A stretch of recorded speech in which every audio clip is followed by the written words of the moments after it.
पिछले 4 से 5 दिनों से दिल्ली डूबी हुई है। वजह रही है यमुना का जल स्तर। बारिश तो हुई थी, लेकिन यमुना का जल स्तर जैसे जैसे बढ़ा, उसके बाद में दिल्ली के कई इलाकों में पानी भर गया। आरोप प्रत्यारोप का सिलसिला शुरू हो गया। सबसे पहले एक बयान सामने आया, एक आरोप लगाया गया कि हथनी कुंड से इतना पानी छोड़ दिया गया कि दिल्ली डूब गई। तो यहाँ पहले ये बताना चाहूँगा, जो मैंने पहले भी कहा है, कि हथनी कुंड डैम नहीं है, एक बैराज है। बैराज से लगातार पानी निकलता रहता है और अभी भी निकल रहा था। जब दिल्ली डूबी है उससे करीबन 48 घंटे पहले ही मैंने हथनी कुंड बैराज से ही ये जानकारी भी दी थी कि दिल्ली डूब सकती है, क्योंकि करीबन 3.5 लाख क्यूसेक पानी वहाँ से छोड़ा जा रहा है। जबकि आम दिनों में अगर हम जो है वैसे आम मौसम की बात करें तो ये 1 लाख क्यूसेक से भी कम होता है। लेकिन शायद अधिकारियों को इस बारे में जानकारी नहीं थी या सरकार को इस बारे में जानकारी नहीं थी, मुझे आश्चर्य होता है। उसके बाद में एक दूसरी जानकारी सामने आई और ये कहा गया, देखिए उस दौरान यूपी की तरफ जाने वाली कैनाल खाली थी और दिल्ली की यमुना में पानी छोड़ दिया गया, इस वजह से दिल्ली डूब गई। अब इस पर भी एक जानकारी देना चाहूँगा।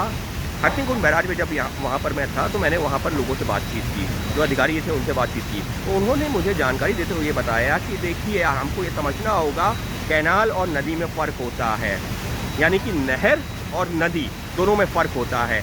ऐसे में नहर में पानी, बाढ़ का पानी छोड़ देना, जो कि कई लाख क्यूसेक है, कहाँ से ये जो है टेक्निकली तौर पर या कहाँ से, अगर एक वाजिब सवाल उठे तो सवाल का जवाब ढूंढना मुश्किल है कि नहर में क्या बाढ़ का पानी छोड़ा जा सकता है। क्योंकि नहर ऐसा नहीं है सिर्फ यूपी जाती है, एक नहर दिल्ली भी आती है, एक यूपी भी जाती है। तो ऐसे में उसका पानी कैसे छोड़ा जा सकता है नहर में, बाढ़ का पानी? अगर नहर में वो पानी छोड़ दिया जाए तो जितने भी वाटर ट्रीटमेंट प्लांट लगे हुए हैं, इरिगेशन पर्पज से इस्तेमाल होता है, सब कुछ बर्बाद हो जाएगा।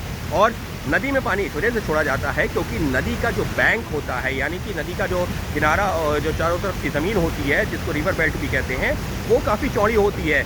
भले ही गर्मियों में, सर्दियों में वो यमुना आपकी सिकुड़ी हुई नज़र आए, लेकिन उसका जो किनारा होता है दोनों तरफ का, वो काफ़ी ज़्यादा होता है, वो काफ़ी चौड़ा होता है। और ऐसे में ये कहना कि नदी में जो पानी क्यों छोड़ दिया गया, तो जानकारों ने बताया कि नदी में ही पानी छोड़ा जाता है, आप नहर में पानी इतना नहीं छोड़ सकते। तो ये कह देना कि दिल्ली को डुबाने की साजिश थी।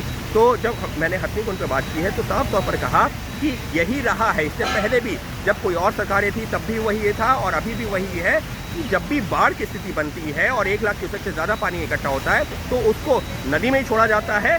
और यमुना में सालों से छोड़ा जाता रहा है। 1978 की बाढ़ भी आई थी, उसके बाद में 2008, 9, 13, 19 इस तरीके से जो है यमुना से पानी छोड़ा जाता रहा है, दिल्ली तक पहुंचा है।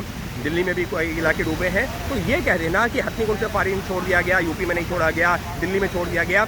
जानकारी तो ये भी मिली है कि जो दिल्ली की जो कैनाल थी वहाँ पर भी पानी बंद किया गया था, क्योंकि वाटर ट्रीटमेंट प्लांट पे काम चल रहा था। दिल्ली सरकार ने कहा था पानी बंद कर दीजिए, उसके बाद वहाँ भी बंद किया गया। यूपी सरकार ने कहा था कि अभी हमारे यहाँ भी कुछ काम चल रहा है, अभी पानी बंद कर दीजिए, तो इस वजह से यूपी की कैनाल को भी बंद किया गया था। तो समझना होगा कि कैनाल का अपना काम है, यानी कि नहर का अपना काम है, नदी का अपना काम है। नदी का पानी जो कि कई लाख क्यूसेक है, उसको नहर में नहीं छोड़ा जा सकता और इसको लेकर के राजनीति पूरी तरह से बेबुनियाद है। यहाँ पर मैं किसी राजनीतिक बयान का जवाब नहीं दे रहा हूँ। जो हकीकत है, जो तथ्य मेरे सामने आए हैं, उनको सिर्फ आप लोगों के सामने रखने की कोशिश की है। अब आप खुद तय कीजिए क्या सही है या क्या गलत। लेकिन सवाल यही है कि क्या नहर का पानी, नहर में इतना पानी छोड़ा जा सकता है जिससे यमुना में जो बाढ़ आ गई है, क्या बाढ़ का पानी नहर में छोड़ना उचित है? फिर चाहे वो दिल्ली की नहर हो या फिर यूपी जाने वाली नहर।